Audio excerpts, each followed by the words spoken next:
In this video, we're going to talk about scaling plans or objects, which we've kind of done already, but let's just kind of go over that again. So if we go ahead and import a plan, we'll just go ahead and grab that site plan again, and we'll bring that in. And ideally you want to try to put it in the origin, but we'll just put it out here for right now. We can just drag it up as big as we want and zoom in.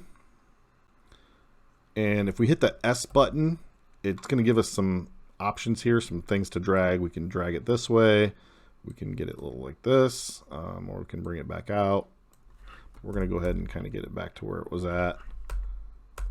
Oh, I think I went one too far. So my Alt backspace is my undo. Control Y is my redo. So it kind of brings me back there.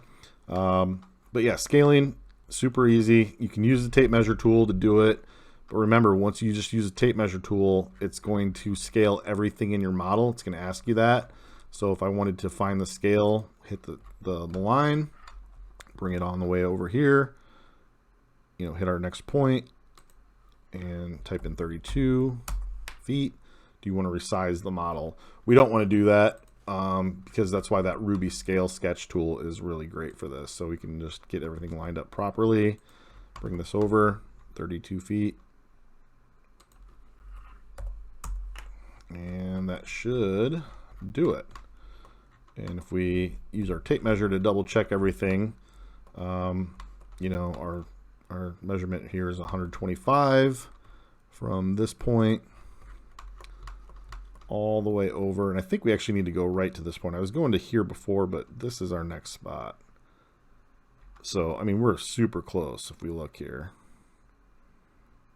We're just talking fractions. So yeah, 125 to this point. Bringing it back here is just a little short. So we know we are in scale with this one. That's as easy as it is for scaling plans. You can scale objects as well. If you select a grouped object, just go ahead and click S and you can make that tree bigger. You can make it smaller and just double click again or single click again. And that makes your tree tiny. I don't believe it does it for, let's just try this. So this is just our face. It's not grouped. Hit S. Oh, I guess it does. So yeah, you can actually scale anything, it looks like. It doesn't just have to be a grouped object. So keep that in mind. It is helpful for a lot of things, especially when you're bringing in plants. I'm just going to undo everything here and bring us back to 0. But that is scaling.